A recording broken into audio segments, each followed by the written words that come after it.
The Summer of Live Rock was the biggest in our 21-year history, and we saw a lot of premiere acts, and we have the pleasure of talking to one of the lead vocalists of one of those acts. We are talking to a man, I wouldn't even say myth, I'd say the legend, known as Myles Kennedy, who is the front man for Alter Bridge currently. Thank you for joining us. My pleasure. Thanks for having me. Well, we're going to start talking. We'll go about it when you were at an early age, Myles. What drew you into the musical world, or who or what inspired you to kind of take that path?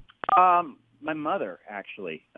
She was the person who kind of pushed me initially to start playing an instrument, even though I was about 9 or 10 years old. I wasn't quite ready yet. I was still too interested in Star Wars figures and soccer. But she wanted me to have an opportunity that she didn't have. So she rented me a trumpet, and that's kind of where my musical journey started. So what made you pick up the guitar from the trumpet? Eddie Van Halen and Jimmy Page. Oh, nice. Yeah, I mean, when I heard Eruption for the first time, and then I think probably Whole Lotta Love. It was I think within about a week of each other, I heard those songs, and that was what planted the seed. So I started playing guitar probably about a year later. I started really diving into that. So are you self-taught, or did you actually take lessons? I took some lessons initially from someone who, was teaching me kind of the Mary Had a Little Lamb, Twinkle, Twinkle, and obviously I wanted to learn, rock songs. So there was a mail order thing in the back of Circus magazine at the time called The Metal Method, and that's kind of how I learned early on anyways, was from a mail order guitar lesson. That is awesome. Now, as far as writing, when did you just start that you discovered you had a talent for writing songs? Probably a few years after I started playing guitar, I started playing in a band, and we started creating our own tunes. So I knew I could do it and enjoyed it. And at that point, I was just writing the music and the riffs. But as far as the vocal melodies and lyrics and all that came about 5 years later. And I found I just loved it and just kind of became consumed with writing songs and have been ever since.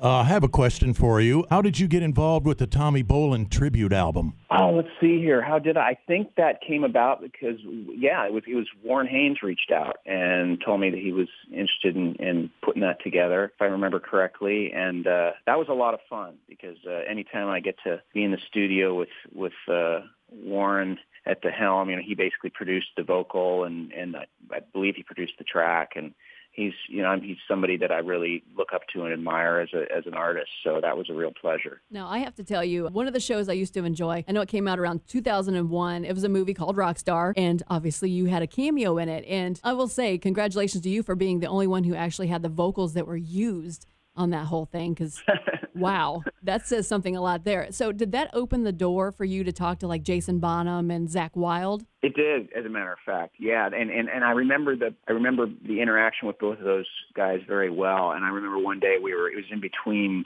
We were shooting at the LA Sports Arena, and Jason was just sitting there, and I just sat down next to him, and I just told him, I was like, man, your father's legacy really had a profound effect on me, the band, and just expressed my gratitude. And he was so cool about it. I remember he's so proud of what his father and that band achieved. So then, a few years later, I got a call from him to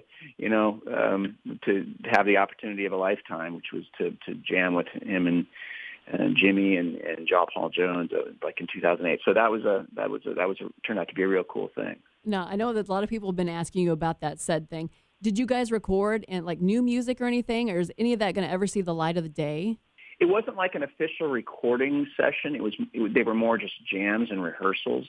So we were in I believe it was an actual like rehearsal studio, but not a recording studio. So no, nothing will come out. Okay, now let's talk about Alter Bridge. Now, we saw you live in May, and you blew us off the stage because you were one of the bands we always kind of like go through and highlight in between interviews and stuff who we want to see. And you guys were on that, like toward the top. You guys were amazing live. Oh, cool. So how did you become be part of that band? I know Mark Tremonti has a big, to do with it. So how did that actually come about that you became the lead vocalist? I was in a band called the Mayfield Four in the late 90s, and we actually opened for Creed just as they were starting to kind of blow up in the summer of 98. Mm-hmm. And so that was where we first met. And then about 5 years later, they reached out and asked if I'd be interested in coming down to Orlando and seeing if we could put something together. So I guess ultimately it was through that first tour is where we met. So with that, I know the first album, if I'm correct, that you only did the vocals. You actually didn't get to do any of the guitar work. When did you actually kind of show Mark that you could do both of those? I don't think. Yeah, from what he says, he didn't even realize how much I played guitar until I would stay at his house. And one day he walked by my room and he heard me in there playing. He thought it was like a recording, and then he knocked on the door and saw that it was me playing the guitar. So I think that was kind of turned the light bulb on for him that, like, maybe it'd be cool if we brought him in as a guitar player as well. And what's been great is that he's not territorial in that respect. He actually embraces it. If anything, he kind of pushes. He's always pushed me to do more. He's like, play more solos, Right. So I'm fine with that because I love to play lead guitar. Well, speaking of lead guitarists, you've worked with so many great ones. I mean, obviously, Mark and, of course, Slash. Have you learned anything from those two guys to help your guitar techniques? Sure. I mean, when you are in close proximity to very accomplished musicians, a certain amount of that hopefully will rub off on you. And also, more than anything, you learn just what they do on a day-to-day basis and, like, how much they practice, the way they practice. And everybody's very different, throughout my career, not just with those two, but other people I've had the opportunity to play with and kind of feed off of in some way from a musical standpoint. But I think one of the consistent things that you see with anybody who's accomplished, not just with, an instrument, but almost anything, is the devotion that they have to that thing. It's just how bad do you want it? How much time are you willing to put into learning how to do it? So that's the common denominator with all those guys. They practice a lot. As far as you've been talking about doing a solo project, which is going to be, you say, a lot different than like what you do with Alter Bridge or with like Slash and the Conspirators. Can you tell us maybe when we're going to see some of that, or tell us a little bit about that solo project you have going on? Sure. Yeah, it's done. It's mixed and mastered and ready to go. It'll probably come out first half of next year, and it's called Year of the Tiger. And very happy with how it turned out. It's a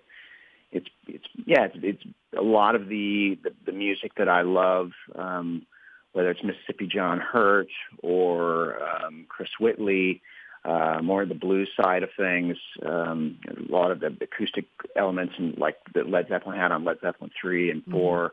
I think musically that's where I drew a fair amount of inspiration for this record. And very, very excited to get out and show it to the world.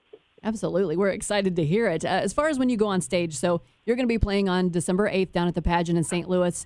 Do you have anything you do to get geared up before you take the stage? Is there like a pre-show ritual that you do? Oh, yeah. Yeah, I'm pretty obsessed with warming up beforehand, and I kind of have a routine. I start, almost exactly 2 hours before we step out on stage, where I'll start doing my vocal warm-ups, and then after I do that, then I do my guitar warm-ups. So, yeah, it's all about warming up, making sure that I'm limber and ready to go. I know I was reading a lot about you to get ready for the interview and everything. There was a lot of stuff about you that I did not know. I did not realize that there was a point around 2002 that you basically said that you were done with the music industry and you had some issues going on with hearing and that. With all the depression going on and people, doing things that are not favorable, how did you get past that? How did you overcome that obstacle to be where you are today 15 years later? Well, that's a good question. I think that I was really disillusioned after the Mayfield 4 period, and I just needed to kind of regroup and power down and figure out what I was going to do next. And so I think the best thing I could have done was to step away from the music business for a while, because what it did is it made me appreciate just how much I loved it. Not so much the music business. The business part isn't, I don't think any musician will say they like that part of it, but the act of creating music and performing and hopefully making people happy, that, I guess I realized that quest is why I'm here. And once it became obvious that there was nothing else that was going to make me content as a human being, then I put my cleats back on and got back to work. Well, Myles, is it the same little bit of anxiety or apprehension when you get ready to go up on front of a stage as it was when you first started out? Oh, absolutely not. When I first started playing music, even when I started on the trumpet as a kid, and we'd have band concerts or I'd have little performances, I had a terrible stage fright. So bad that I thought it was, once I started playing guitar and started doing gigs with my friends, I thought there's no way I'll ever be able to be a working musician because I have this really bad stage fright. So I just worked on it, I found there were just little mental games I could play with myself to help overcome that. So I feel like after, a few decades of practicing how to deal with that, it's gotten a lot better. And it's almost the point where I don't get jitters at all anymore. I actually it's just a part of my daily routine, and I look forward to frankly, that's why I get up in the morning on the road. It's like the rest of the road experience isn't real fun, but that 2 hours on stage is why we do it, right. So I just savor it. So I always throw in a random question, just kind of, throw you something maybe different that a lot of people don't ask you. So I have, first of them is living or dead. If you could record a song with any artist, who would that be? Oh man, that's such a good question. I could record a song with any artist. What would be really cool is if I could record a song with Miles Davis. If I could go back in a time machine. Yeah, I'm a big Miles Davis fan, so that would be a high honor for sure. Oh, and the last one, your birthday is coming up on the 27th. So first of all, happy birthday early. Thank you. Thank you. You're going to get a birthday treat. What are you going to eat? Oh man, birthday treat. Probably sushi. That would be my birthday treat. Some good toro would be awesome. With a toro with a candle on it. I don't know how. There you go. I think it would be pretty hard to put a candle into fish, though. I don't think that's going to. That's true. Maybe the rice. Well, thank you so much for joining us. Make sure, Grizzlies, you go out and see him December 8th at the Pageant along with Alter Bridge. It's going to be All That Remains and Sons of Texas, all heard right here on the Grizz. Myles, anytime you're in the area, please come by, hang out with the OGs right here in Quincy, Illinois. We'll even let you take over the show. Sweet. Awesome. Well, thank you guys. Thanks for your time. I appreciate it. All right. Thank you so much, Myles. All right. Take care.